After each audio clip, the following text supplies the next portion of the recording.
I'm your host, Rob Carbone. This is BD4. Barrett, some shake and bake, gets a three. Stands alive in the crowd. Oh, hang on to the roof. Goodbye. Anthony for three. Bang!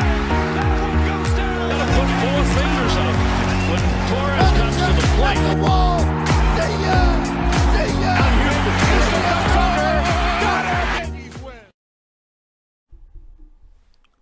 North Alabama. Isn't that, I'm pretty sure that's 256. I think that's the area code 256.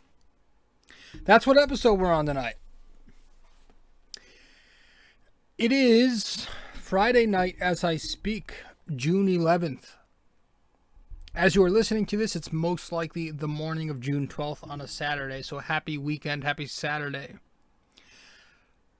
I'm finishing up the rest of this, watching the rest of this Philadelphia-Atlanta playoff game. What is this, game 3? It's game 3 or 4? I think it's game 4. Or is it game 3? No, I think it's 4. Because aren't the Sixers up 2-1? How do they not have the score on the scoreboard? The series score on the scoreboard. What the hell? I thought they usually did that. But Philly's about to take another win. And they're blowing them out, which is just tremendous. Trae Young is balding, in case you didn't know. He looks like a New York sewer rat. A sewer rat, excuse me. But he got my, So I've been doing like a different... He got my 20 points. I've been doing a different strategy. I started this a while ago with FanDuel. But, and this is not an advertisement, so I am not sponsored by FanDuel. But damn. They're trying their best to stay in it. But what I like to do a lot on FanDuel is to do like obvious, so with my parlays, I'll do like really obvious, like super obvious, super, what's it called?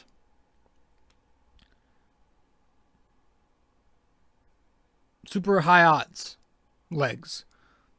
A bunch of them, a bunch of super high odds legs, as opposed to like 2, 3, maybe 4 decent to low odds legs.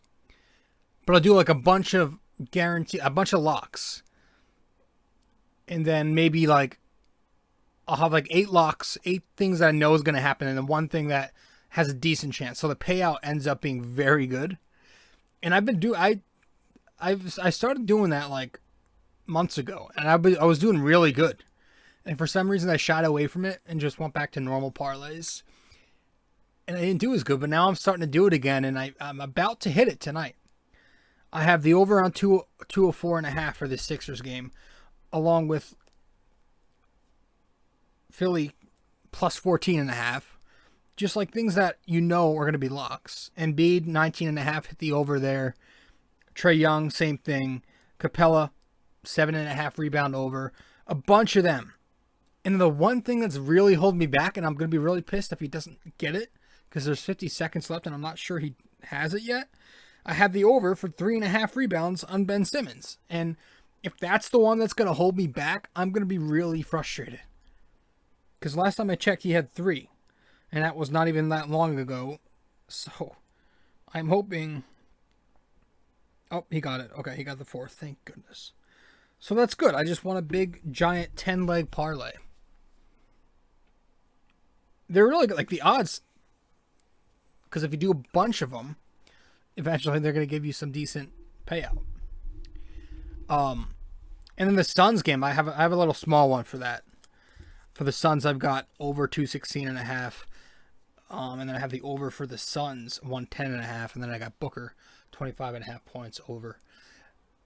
I think that series is like the Nuggets haven't even looked competitive. They've not looked competitive the slightest bit. I don't know, man. The Suns have a damn good team. They got a good squad. It's that backcourt. Everybody knows their backcourt's good. You got Chris Paul as the veteran leader. He's the facilitator. He'll hit you the mid-range jump shots in the clutch. You've got Devin Booker, who's going to drop 35 to 40 points on you any given night. And then you've got, Jay Crowder out there hitting threes, playing defense. You've got DeAndre Ayton holding down the front court at the 5. Who's had a good postseason. Very good postseason. But the Nuggets, it's clear they missed Jamal Murray. Having difficulties defending Phoenix and scoring like Phoenix is scoring without Jamal Murray. Listen, the Joker he won the MVP, but maybe he's got to be a little bit more aggressive, knowing he's like the only go-to guy. Michael Porter Jr., now I don't know how he's doing. I was watching.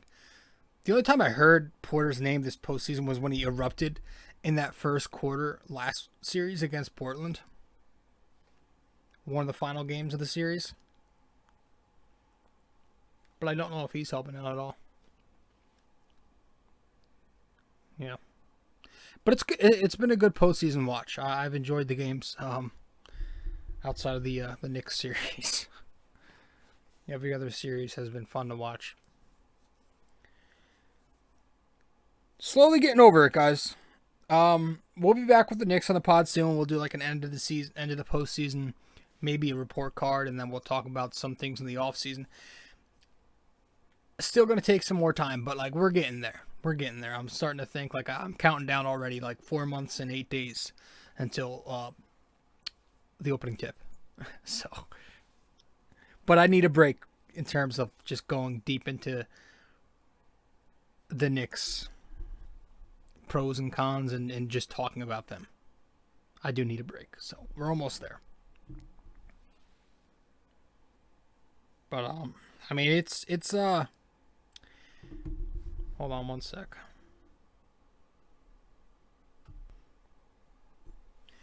Yeah, it's been a fun playoffs.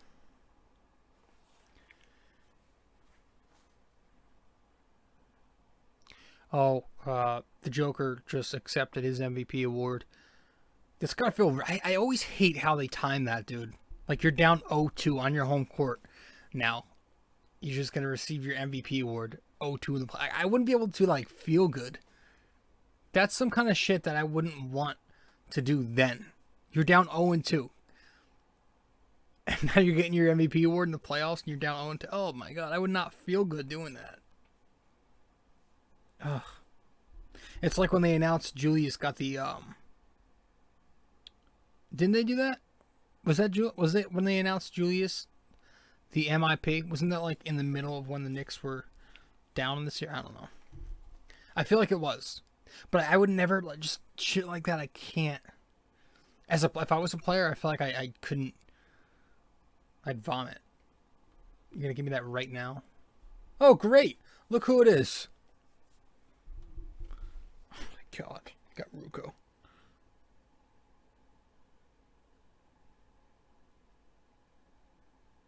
We got Ryan Ruco in the booth.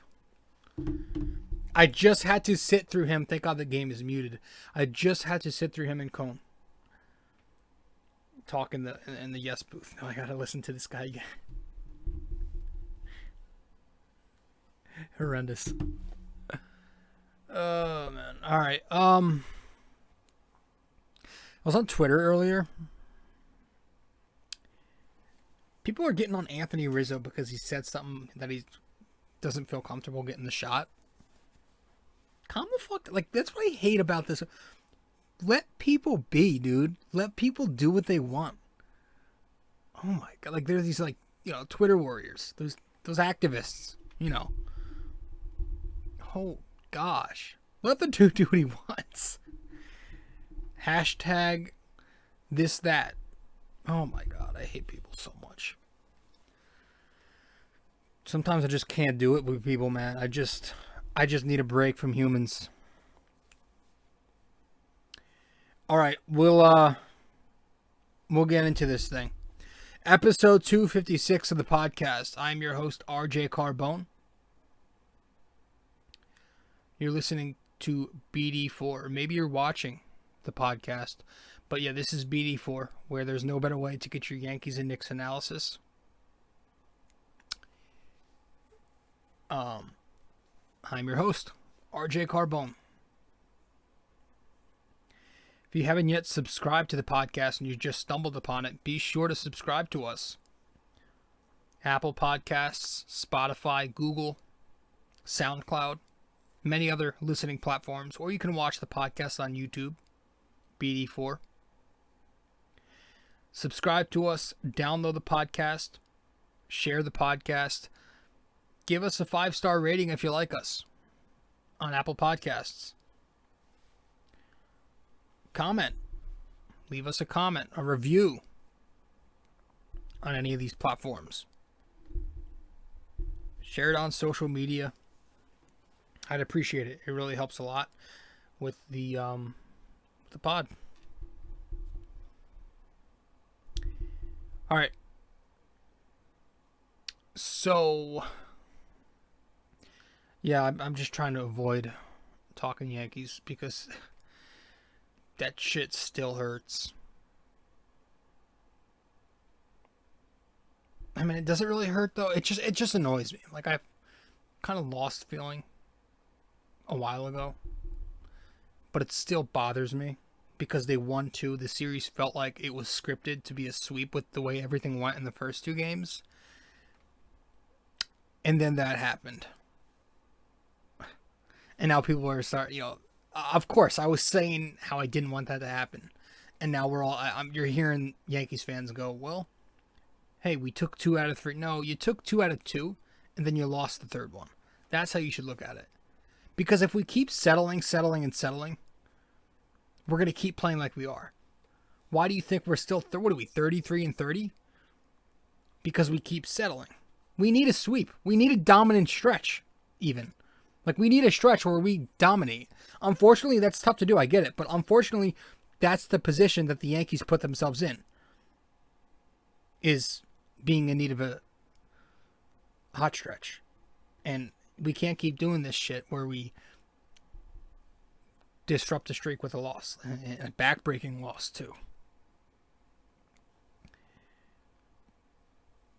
Hopefully that was a positive indicator of a series, but it's the Twins. There was that stat where like 106-37 or something like that since 2002 against Minnesota, including the postseason. We just bitched them around. So it's hard to look at this series and be like, maybe this is a good positive indicator because we always do this to them.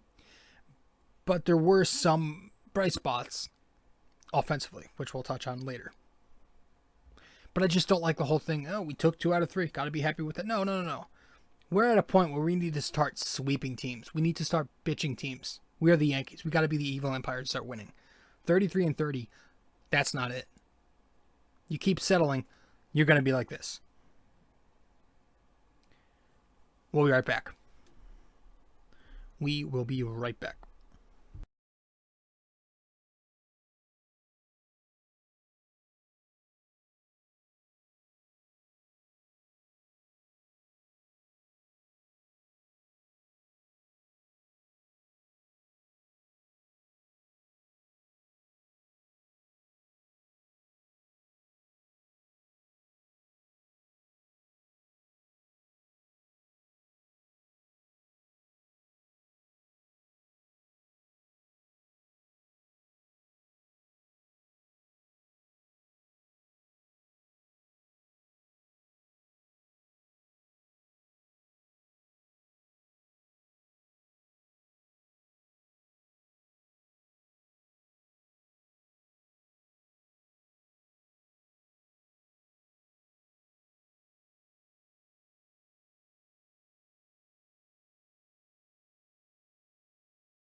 So weird having a day off on a Friday, dude. That must be a first. At least in my lifetime. I don't remember having a day off on a Friday.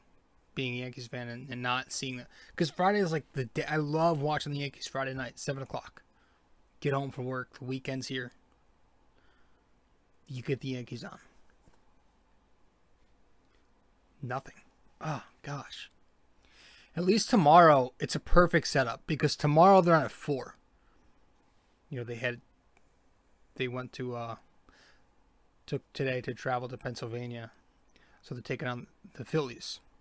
That's a 4 o'clock game, which is fucking perfect. Fucking perfect because that ends around, 4 to 7, 7:30. And then I get to watch 263 from there. And I cannot wait for UFC 263. Solid card. Another great. It's going to be another great pay-per-view. I mean, you've got the fans back again. Oh, man. Nothing I like when they have no fans on fight nights, but having all the fans, having all these fight nights in a row, and then the occasional pay-per-view, once or twice a month, with the full packed crowd, I think it makes it a little bit more exciting in that aspect. Because it's like you waited for a month to have that again. You don't get it a lot, so it's like, oh, every time you get it, you love it. But yeah, it's fun. And it's going to be a good card. The main event, the main card is you got Moreno and is it Moreno going up against Figueiredo. I think they fought before, and I think Moreno won. And again, I'm fairly new to MMA, so I just caught on last summer. So take it easy on me, but yeah, I think Figueiredo is the favorite, and then I think the co-main is the Nate Diaz Leon Edwards fight. That's gonna be one. Now Leon is the favorite, but everybody loves Nate, and everybody's gonna be pulling for Nate. Nate's a funny guy. Nate's awesome. I've always known about Nate Diaz. You know who he is, his type. He's a funny, interesting character. But since I started being a diehard MMA guy last summer, I love this guy. Him and his brother Nick are fun.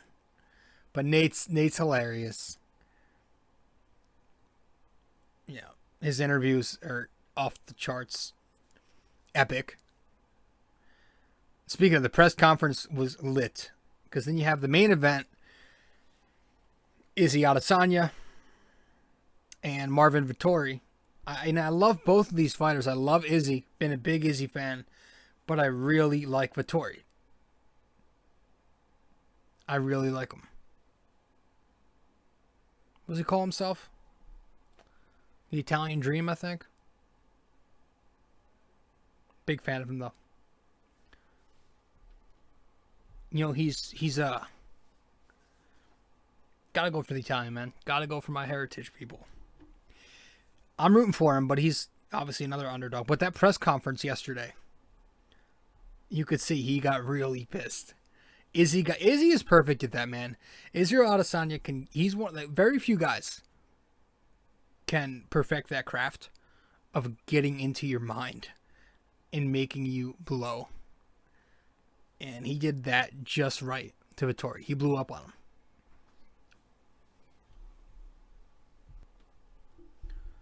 It was pretty interesting to watch. They were going at it. They were just yapping away. So were Figueiredo and Moreno. It's gonna be good. It's gonna be really fun. And then you had Nate smoking a joint on the presser. During the presser. Just Nate being Nate. I was watching it. I was like, where's that smoke coming from? I looked at the camera pans right, and it's, oh yeah, of course, it's Nate.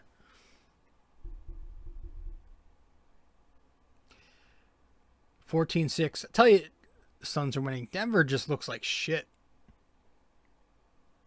But I'm excited for 263. I'm going, a couple of my buddies and I are going to throw, a little, I don't know, call it a party, but, a little get together. It's going to be a good event. I have fallen in love with this sport wholeheartedly. It's so epic. Certainly better than watching some YouTuber and TikToker fight. These exhibition money grab fights that they've got going on in boxing. With no result. Like, what? I can't do it, dude. I can't do that shit. It's so bad. But you don't get that. You don't get that. In UFC, you get real shit. Dana White will tell you. He's not about that. He says it all the time.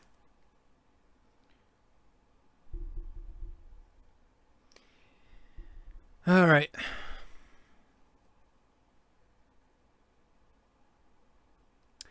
Let's get to it. I guess. So the Yankees took the first 2 games, dropped the third game, failed to sweep in Minneapolis, and they had to settle for 2 out of 3. The positive, the pitching was pretty bad, but the positive is that the bats awoke. Now, hopefully the pitching doesn't start falling apart now, but the bats have awoke, at least for that series. We'll see what happens going forward. But you have a lot of guys heating up potentially here. We'll get into that in a sec, later on in the podcast. But yeah, that obviously the Gerrit Cole stuff, which I don't want to get too into that. I'm just tired of hearing about it, talking about it. But we will hit on it later. Maybe when we start talking about Game 2, we'll talk on that more. Some injury updates. You guys know I hate the injury updates. I just I'm not a guy who wants to know every single second what this guy's doing and how I'm a guy who just needs to know when they're back. Don't tell me when he's, able to run sprints or to do a jumping jack. Just tell me when the guy's coming back. That's all I need to know. But if there are some of you who, do want to know what's going on, I think they said Luke Voigt will begin his rehab assignment on Tuesday, which early to me. I did not think he would be doing it that early. But that's happening. I think Zach Britton is a few series away, maybe the end of next week. And Luis Severino, I don't know, just a bunch of bullshit updates. I think they said he's getting starts 6 days apart or something like that. And I don't know when he's coming back. I don't know if they have an exact date. Maybe early July. But that's that. So we may as well get into the series, quickly summarize it, and then talk about what we liked, what we did not like, and so forth. So, again, this is episode 256 of BD4, where there's no better way to get your Yankees and Knicks analysis. Yanks choke away sweep. That's exactly what they did. They choked away a sweep. Could not complete the Twins sweep. So if you haven't yet subscribed to this podcast, be sure to do that right now. You can sub to us on Apple Podcasts, Spotify, SoundCloud, Google Podcasts. We're sponsored by Anchor. Many more listening platforms. You can watch us on YouTube. If you haven't yet, be sure to do that right now. Subscribe, download, share, rate and review us on iTunes. All that stuff. I do Yankees episodes after every series. And, of course, when the Knicks are in season, we talk Knicks every 2 games. And we will be back with the Knicks soon. Some off-season talk. If you haven't yet subscribed to the blog, I read a blog recapping every Knicks game, every Yankees game. You can follow that. And of course, follow me on social media. All that stuff, podcast, the blog, my social media. Just get all that on my Linktree. So if you go to my Linktree, linktr.ee /rjcarbone, that will take you to a page that displays all my links. All right. Ep 256 of the pod tonight. We'll get right into it as soon as we get back from break. Be right back.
So the first game of this series, it was a good win. Jordan Montgomery, well, you get the 8-4 win. 8-4, Yankees win, defeat the Twins 8-4. Jordan Montgomery versus old pal Michael Pineda. Big Mike. Boy, did he get big. Oh, shit. Didn't start great. Looked like it was going to be another one of those miserable Yankees losses, as we've suffered way too much lately. Bottom of the first, Jeffers, two RBI double, makes it 2-zip Twins. Yanks don't score until the top of the fifth, and it was a very Yankees half inning. Aaron Judge, an RBI walk, and then Brett Gardner, a bit later, scores on a pass ball, 2-2 tie. Gardner gets a sac fly later on in the game. It's 3-2 Yankees. Then you get 2 outs in the 6th inning. That's when Montgomery left in the game. Remember, Boone came out.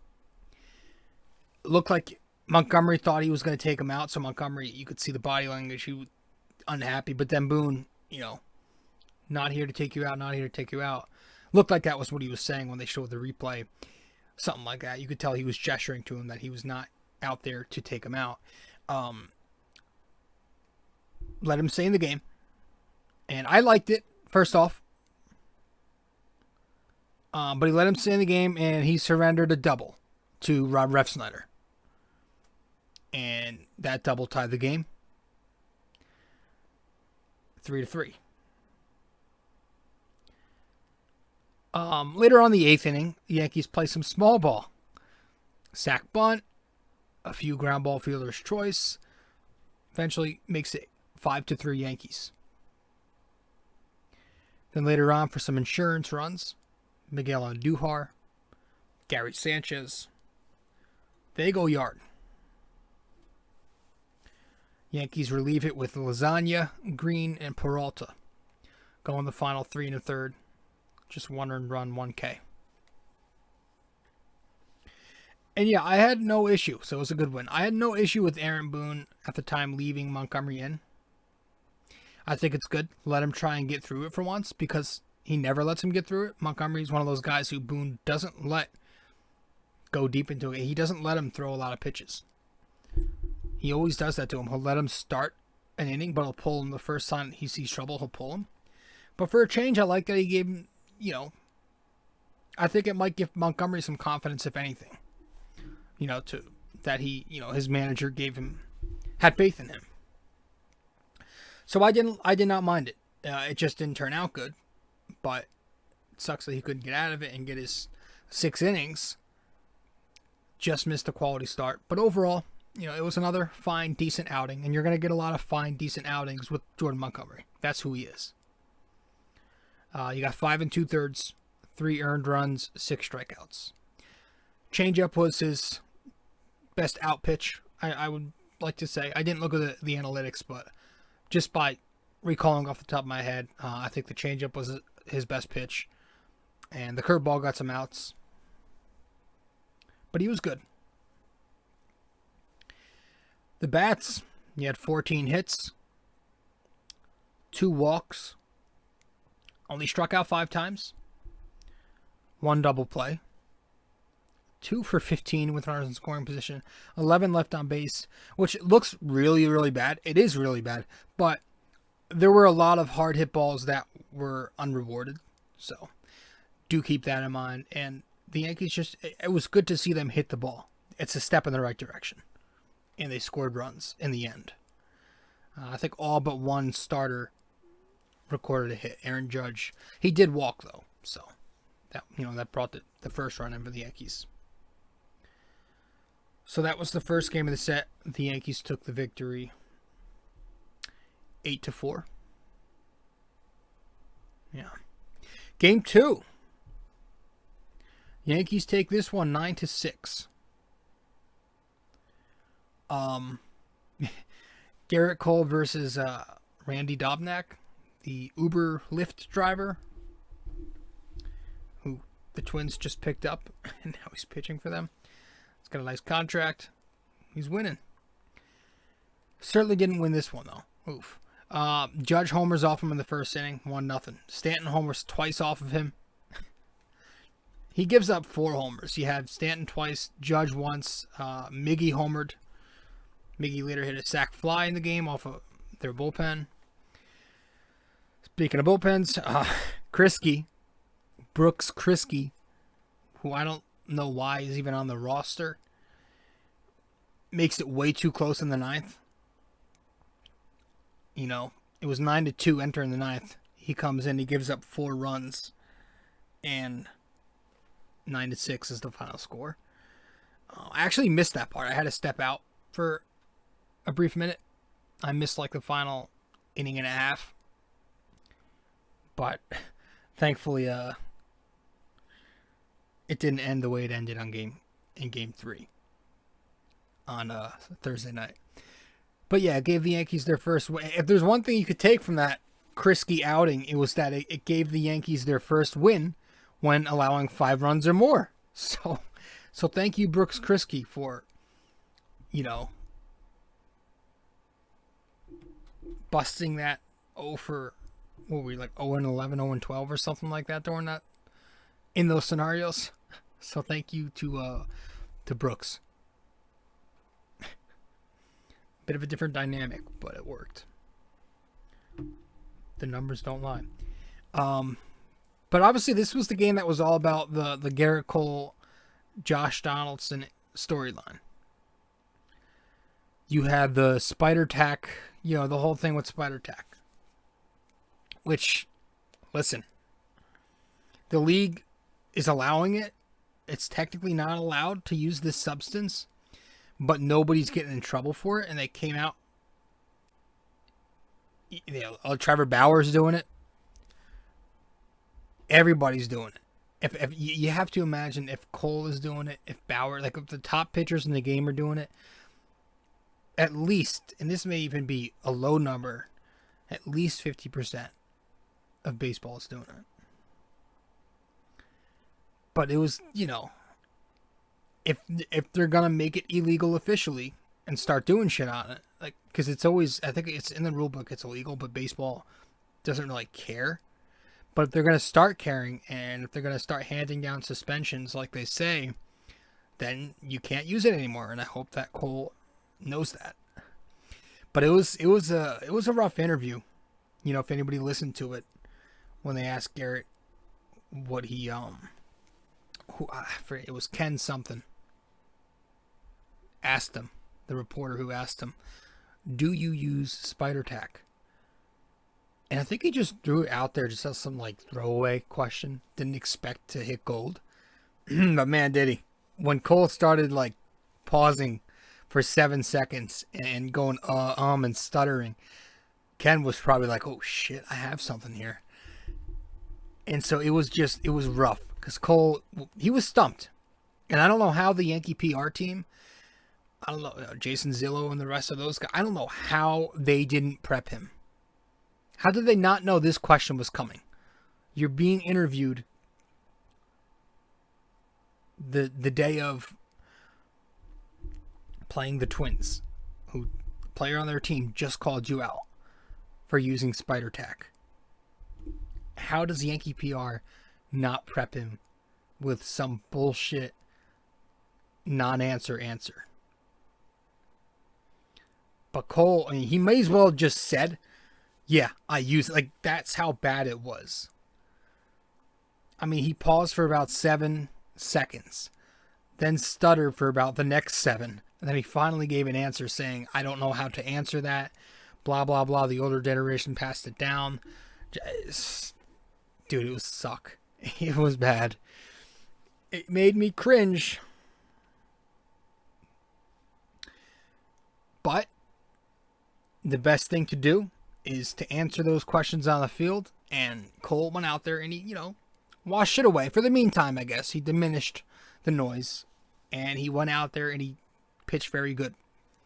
Wasn't dominant, 6 innings, 2 runs, 9 strikeouts. The only 2 blemishes were the 2 solo home runs, but he was good, and he was good specifically against Josh Donaldson.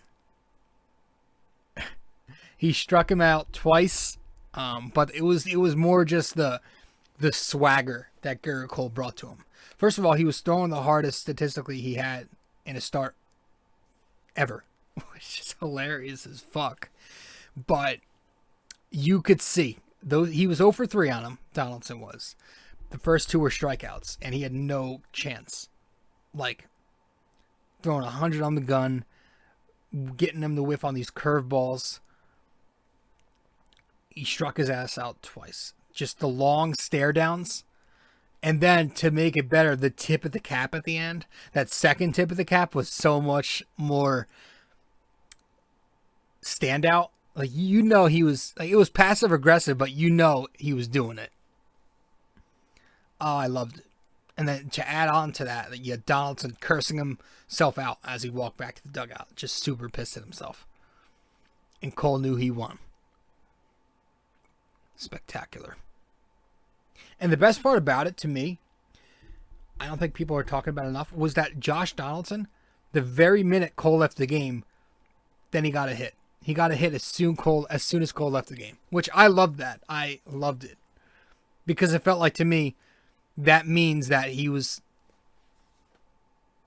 Donaldson was, or Cole was in Donaldson's head, right? If he didn't get a single hit the first 3 at-bats, then he gets a hit. It's like, oh, wow, that was a mental thing. He was actually pressing. So I loved that. That made it feel like I was happy that he wasn't over 4.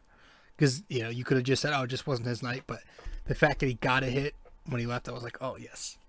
That was Gerrit Cole who was doing all that.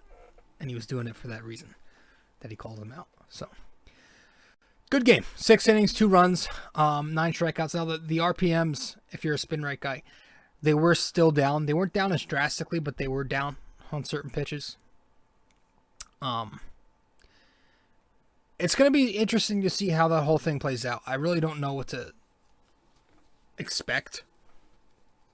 But, it's... Do I expect Gerrit Cole to go from a number 1 ace to a number 5 pitcher? No, he's not gonna. I would hope he would still be Gerrit Cole without that shit. I hope he can at least still be Gerrit Cole. I'm sure it helps to a degree, but I'm nervous a bit as to how much it helps, because I was looking up. I saw on Twitter somebody posted a picture of spider tack, because they took a picture from Amazon. They looked it up on Amazon, spider tack.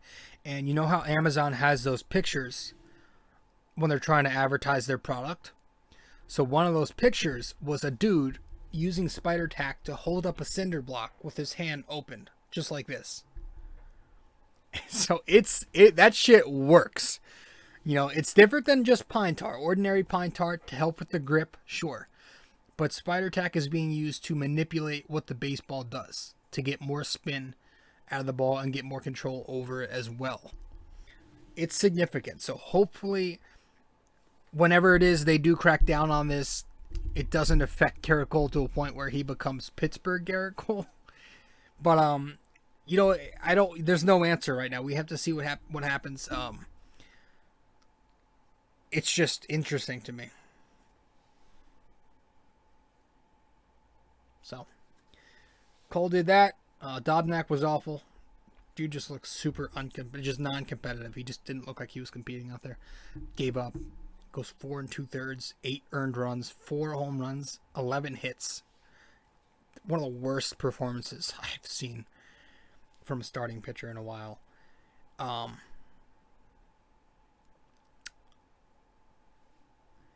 Yankee offense produced 15 hits, 3 walks, just 4 strikeouts. Again, putting the bat on the ball.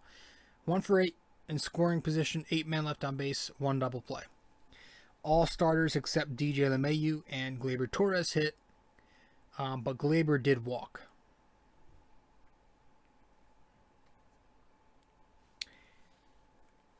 That was game 2. We'll get to game 3 as soon as we get back from break. Be right back.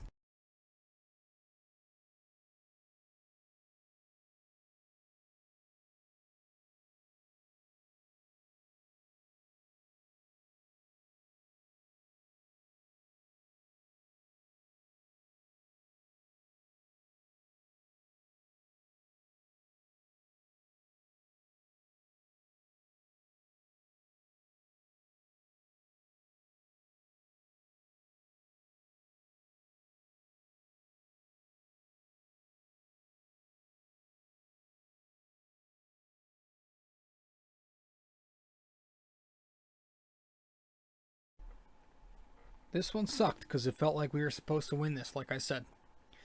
Yankees lose 7-5. Yeah, what the fuck? You had Michael King versus old pal J Happ. Gosh. Who's having a rough patch right now. Had a good start to the season, but he's come down to earth for sure lately. Top of the first inning, Stanton. Again, going deep. A 3-run blast again. 3-0 Yankees. Gio makes it 4-1 in the 4th with a home run. Then Andrelton Simmons answers back with an RBI double in the bottom of the 4th. That makes it 4-2. DJ, though, answers back an RBI single in the 6th. 5-2 Yankees. But from there, the Yankee bats kind of just quieted down. And then you got, obviously, to the bottom of the 9th. Aroldis comes in with the .39 ERA, just 1 run on that solo shot on the entire year.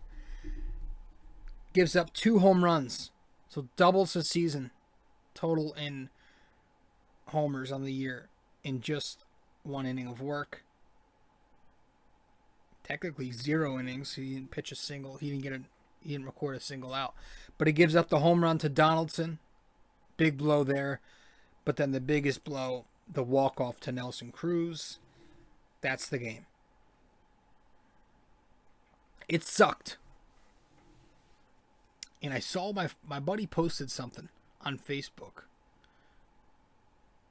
and Instagram.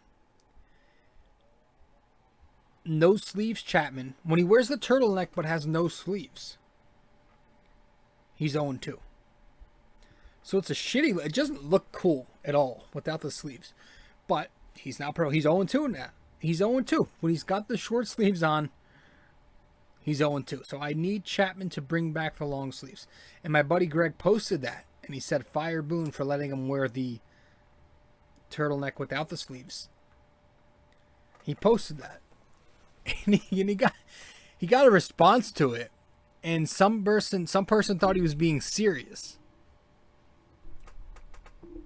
Telling him, you're crazy for saying that. That's a stupid statement. It just made me go, yo, we need help. We got some real... So, like, the internet is not for everybody. It's not for everybody. Let's just put it that way. It is not for everyone. But the analytics don't lie. I'm not going to lie to you and say he's been good without the sleeves, because he's not been good without the long sleeves. So, I'm going to have... Chapman's going to have to put those things back on, please.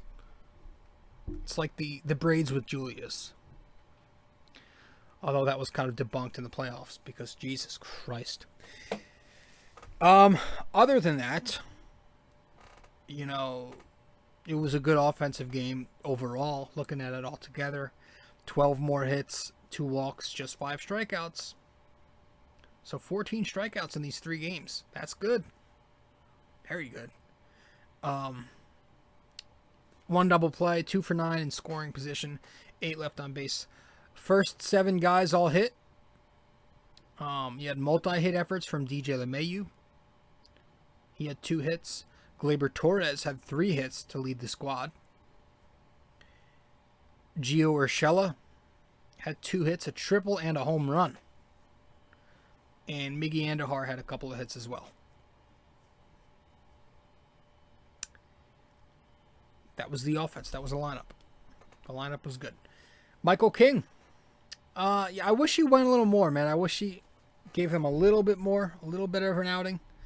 But he ends up going 3 2/3, 2 earned runs, 3 strikeouts. Hard for him to be any more than what he's been so far, which is decent. Because he doesn't have a ton to work with in his arsenal. He's got that, sinker 2-seamer, and that's about it. And occasionally he'll throw that changeup. But the changeup isn't a terrific secondary pitch. It's only the sinker for him. The sinker is the only pitch he has. Sometimes he'll cut it, tail it, but that's the pitch he has. And he needs better secondary pitches. Kind of like Jameson Taillon. But, yeah, he only goes 3 2/3, and then, some guys were good out of the pen, but obviously Chapman and Wandy Peralta, who he sucks, by the way. Like, that guy's just always giving up runs.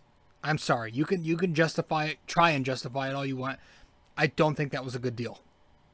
I didn't really care at the time, but I would have preferred to keep Mike Tauchman. Wandy Peralta is a journeyman random. Let's be real here. Mike Tauchman was a decent 4th outfielder. But this Peralta guy has not done anything but bullshit for us. He sucks. He's got like a 5-year rate. All right. That was game 3. Shitty ending. At least the bats woke. That's the semi-positive. You got Miguel Andujar, Gary Sanchez, who've been great of late. But my goodness, man, I tell you what, I can't with David Cone and Ryan Ruocco in the booth. Listen, I'm sure they're excellent people. I'm sure they know a lot of baseball. Obviously, they know a lot of baseball, but them in the booth together, it's like Squidward and SpongeBob. It's just like I'm Squidward and they're SpongeBob and Patrick. I can't. I just can't with it. Their commentary about Miggy and Gary at the end of, was it game 2? Brutal. Absolutely brutal commentary. Comeback story. What a great feeling. How amazing would it be? Man, it's so good to see that, like, pipe down. Like, it's been like a 10-12 game span for these guys. Like, let's slow the roll. And oh my gosh, after the game, I'm hearing about, oh no, he said it during it. David Cone was saying how Gary's faced so much scrutiny. And then I'm seeing this article after the game saying, like, Gary Sanchez has faced more scrutiny than most players in MLB history. I'm like, give me a friggin' break. Are you kidding me with that? Gary Sanchez has faced more scrutiny than anybody in the game. Really? And what exactly has Gary Sanchez faced, being that this guy has been with the organization since he was 16, 17 years old and still refuses to learn the language of English to speak to the media? Who is he facing? What are we talking about here? Talking through a translator is difficult? I'm sure he'll be fine. And let's not act like this guy's not brought it on himself. I mean, isn't this the same guy who's multiple times throughout his career gotten criticized for not hustling? That's on Gary. Isn't this the same guy who's came into camp overweight before? That's on Gary. What are we talking about here? Why are we throwing a pity party for a guy who's done it to himself? I'm not about that, man. I'm not about... Like, these players get coddled enough by their ballless, sackless puppet of a manager. I'm not going to sit here and make excuses for a guy who's done it to himself. Listen, I am rooting for him. I am rooting for Gary Sanchez like crazy. But I'm just saying, the way they were talking about him, man, and the way I'm hearing all these these Yankees fans just advocating for Gary to get all this sympathy. Oh my gosh. Let's be real here, man. Let's not act like this is Gary Sanchez who has been so great, like it's rookie season Gary Sanchez. No, he's been bad. He's deserved this scrutiny because he's been dog shit, and his effort at times, and a lot of times, has been beyond dog shit. I was like, what? We're talking like this guy's a saint. Like he's some humble player who has spent the effort to learn to speak to the media. No, this guy hasn't had to face anything. He's been dog shit, and he doesn't get reprimanded because his manager doesn't have balls like Girardi did. Give me a fucking break. But yeah, I'll give him credit. Him and Miggy have hit well. Miggy's hitting well. Miggy, I'm really excited about Miggy. I'm really hoping he's back now. I don't know if he is because he's not. I don't know. It's still early. But, 5 home runs for Miguel in his last 8 games. He's also got... He's been hitting for a while. He's been hitting ever since, like, the first 4 games. He went hitless, 0 for 12. But since then, he's been hitting the ball. Since then, he's .313 average with an .812, an .832 OPS. This series, in particular, he was 6 for 11, which is a .545 average. He had a 1,662 OPS. And all that has gotten his numbers on the year up to, getting closer to respectability. 271, 720 batting average / OPS. So, he's hitting the ball on the nose again. Hopefully he's getting closer to being that guy that we once saw in 2018. That line drive hitter, that gap-to-gap hitter. Guy who could hit you those doubles down the line, too. Hopefully that Miggy's back. The helicopter swing, the violent swing, that exit velo. He hits the ball very hard. Hopefully that guy's back. And I love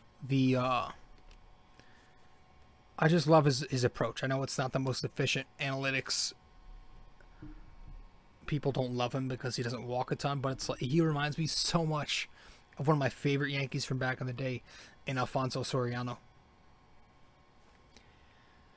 So he was good. And defensively, he remains fine for now. And he had a mishap again this series, but he also had an assist. And he actually leads the team with 3 assists, tied with Aaron Judge. So, if he continues to do the routine shit, I'll live with that in left field. I guess the big question is, can he make me comfortable enough with him in left field by the time, I was going to say the postseason, but we don't even know.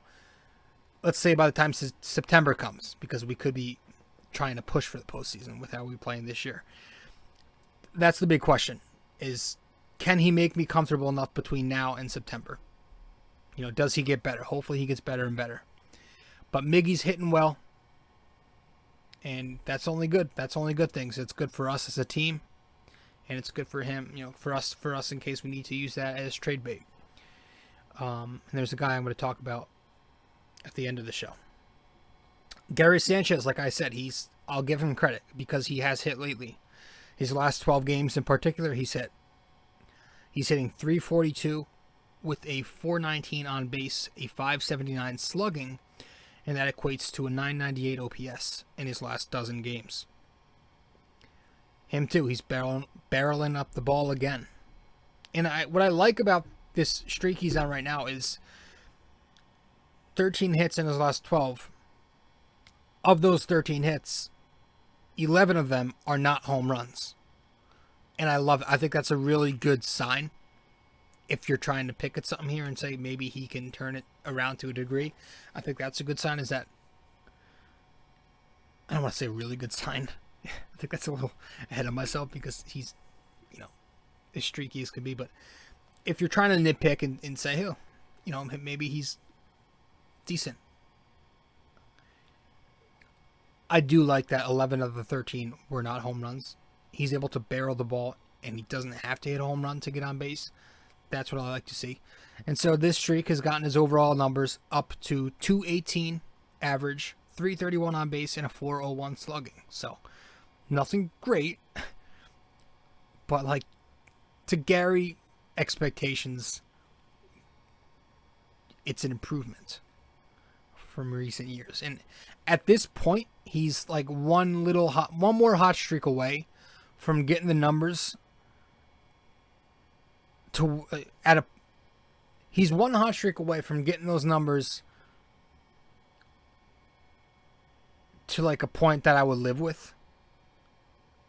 Like, again, I know he's streaky, but if he remains hot for like a week longer or 2 weeks, or remains good, and he gets the average to like 235, if he can hover around, like, it's crazy that I'm saying this, but if he can hover around 235, 240 preferably, and keeps giving you power, I'll live with that.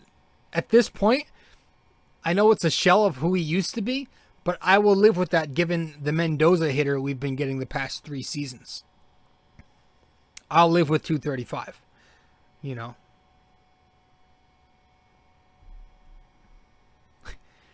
As crazy as that sounds, I will live with something close to 240. And again, don't get me wrong, man. I criticize him all the time. I am rooting for him, though. I'm rooting for every Yankee to do well. Everyone to do well. I mean, I'm not the biggest fan of Gary. I'm not a diehard Gary fan. Gary is scary, El Kraken, blah, blah, blah. No, I'm not some Gen Z 16-year-old loser who, fangirls the guy. But I'm rooting for him. I want him to do well so my baseball team wins games. It's not like, I feel like Gary fans, Gary diehards, feel like everybody wants him to fail. No. I'm sure there are some old boomers who just don't like him. And they want him to fail. But no, most Yankees fans want him to succeed. But they're just tired of his shit. And that's very much understandable, given how bad he's been. And we're tired of the diehard Gary guys giving us these 16-year-old goofs, giving us these expected stats, these analytics expected numbers. That's where I hate some people. Some of you people don't know how to use analytics. Those expected stats are supposed to be used as positive indicators, not for how that player is doing at the moment. I don't care if the stats say he is going to turn around or he should be doing better than what he is. No, the fact that he's not doing well yet, he's allowed to be criticized then and there. Just because your expected stats say that he's going to turn it around or he shouldn't be hitting as bad as he's hitting, that doesn't mean he doesn't deserve criticism at that time. If he's not producing, he's going to get criticized, and that's how it works in baseball. That's how it works in New York. And it's unfortunate. He set those expectations for himself, and he had a great first 2 seasons, and then he just plummeted. Then he hit in the 100s. Then he had the year where he had a good first half, and then he had a really bad July and so forth. And then he had last year, right, where he hit 140 something. Abysmal.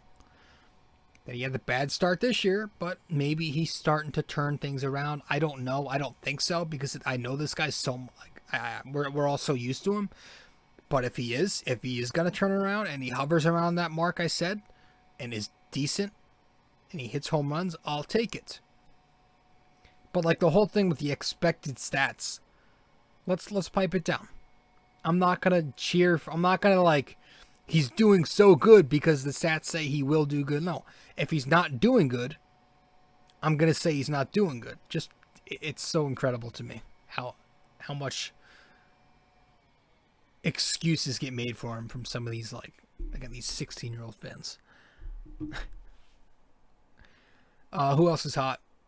Stanton's hot. He was 6 for 15 this series. He had 3 home runs and 8 RBIs. Making contact again, man. When he puts the bat on the ball, he barrels it. It goes a long way, and it goes a long way fast. Babe Ruth shit when he's hot. But unfortunately, now he won't start until Tuesday. Which is bullshit because he's 31 years old. He's not 91 years old. He's 31 years old. It'll be okay if you let him play the outfield for one of those 2 games even. We're going to a National League ballpark, so he's not going to be able to play. Because the Yankees are scared. They're terrified of him at the idea of him playing the outfield. So what are they going to do in the playoffs?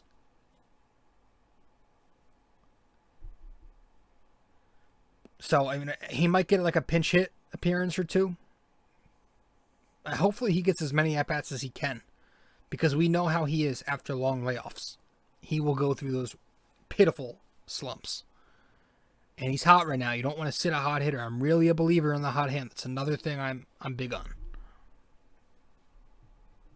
That the analytics aren't. I believe in the hot hand. It's not a fallacy. No. So, I don't know, man. I just do it. Just play him in the outfield. If you got to throw Judge in center and then have Stanton play one of the corner spots and Miggy in left and Stanton in right, fucking so be it. You know?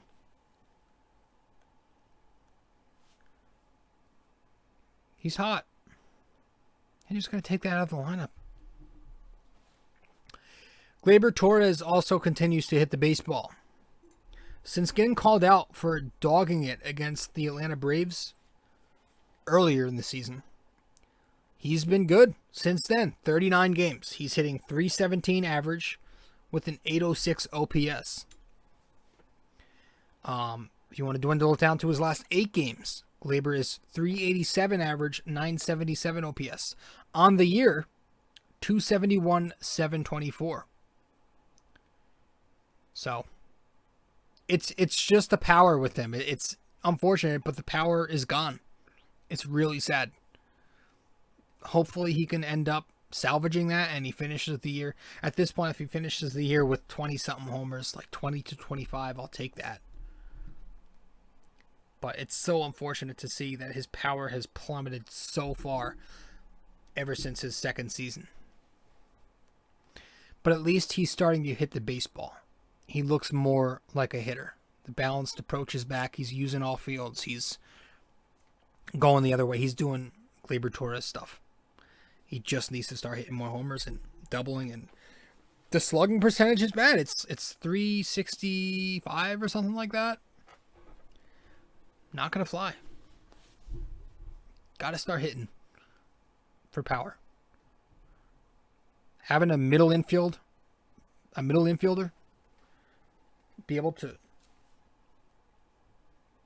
again, just hit you 20 to 25 homers would be great. But we'll see. At least he's hitting the ball. Even Brett Gardner swinging a decent bat this series. Played the first 2 games, then he sat versus the lefty Hap. He went 4 for 7.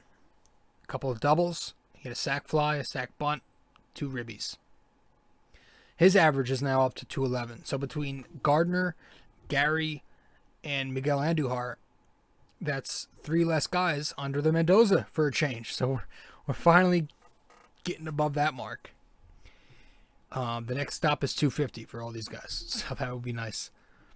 And that's it. You know, the bats all together, you had 22 runs on 41 hits. If you average that out over the 3-game span, that's 7-run average on 14 hit average.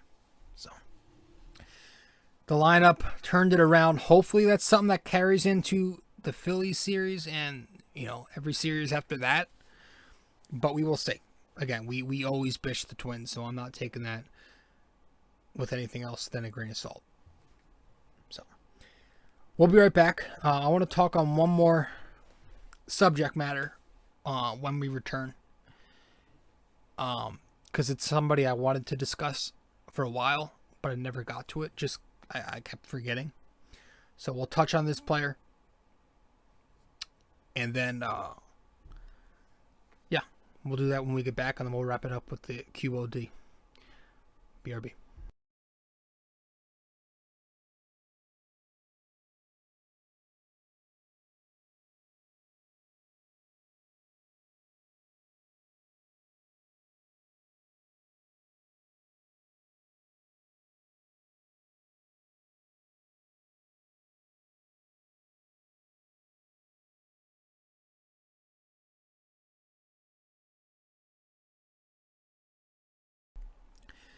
I need to check this Suns game real quick to see if I have the over, or I'm on pace for the over. Looks like it. So it's 59-55. Let's see. I gotta see where Booker is with points. Okay, good. He's got 15. And it's halftime. Okay, that's good. It looks like it looks like I might strike gold with both of my parlays tonight. That is different. That is something we don't experience often.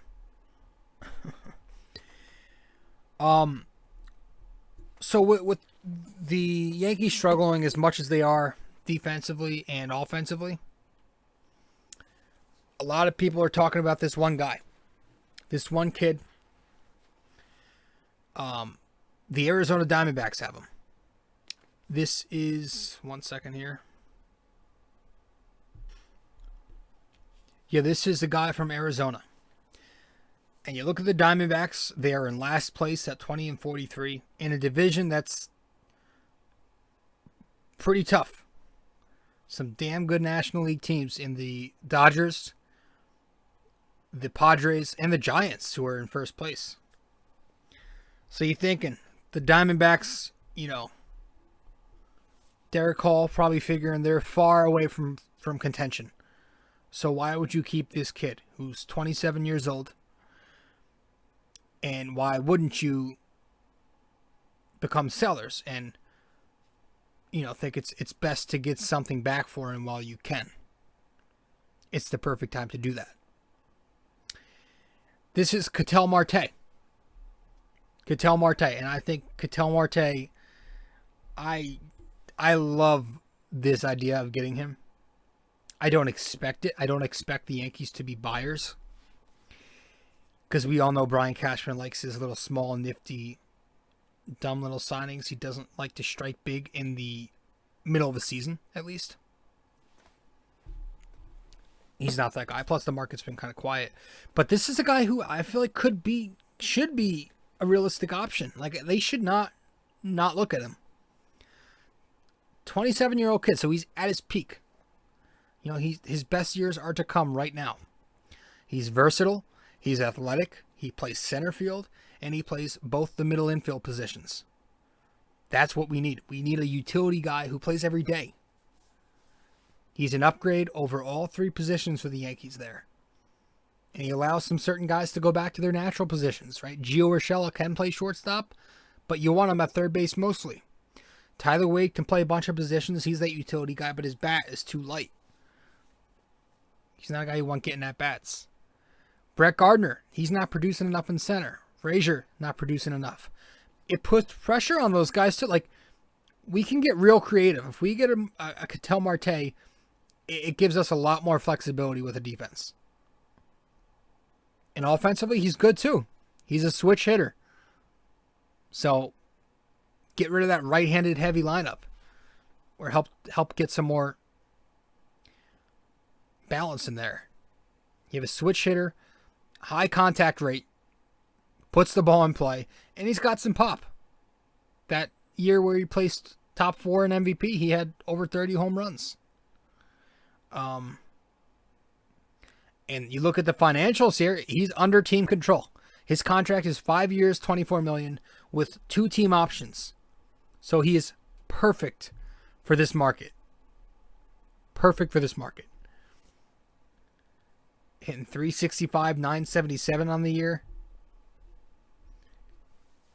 And looking at Rosenthal's tweet, the package that he was projecting the Yankees to throw at them had to do with, it included Florial and Garcia, which, if you're a Yankees fan with a brain, that's a no-brainer.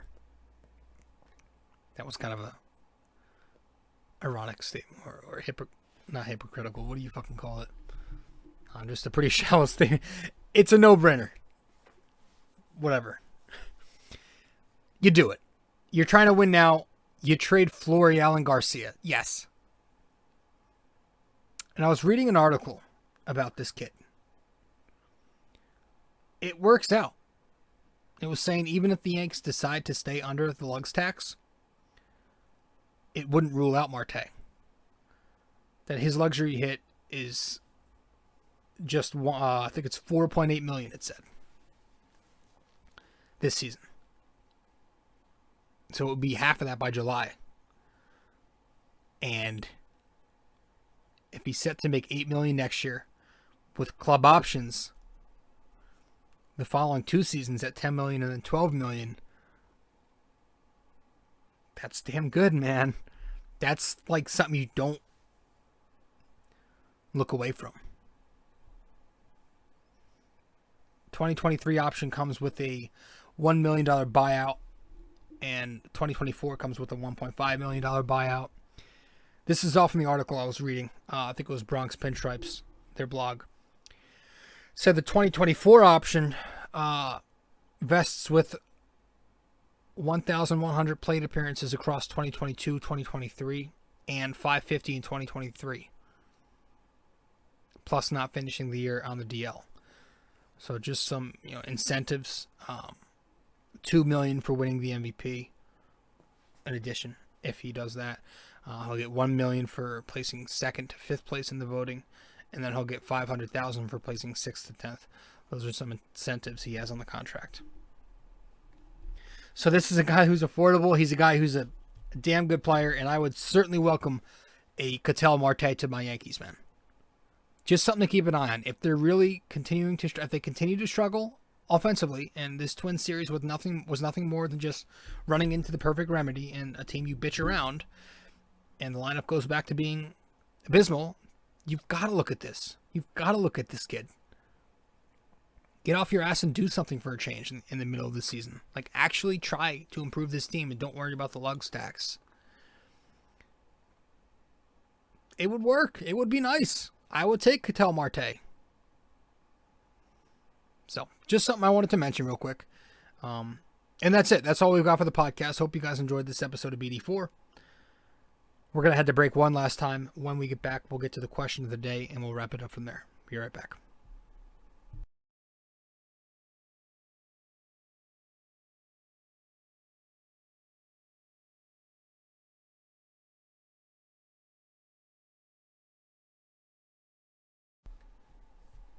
So, last time out in our NYK question of the day for episode 255, I asked you guys, who was the only Yankees player from 2002 to 2007 to record a 5-hit game versus the Boston Red Sox?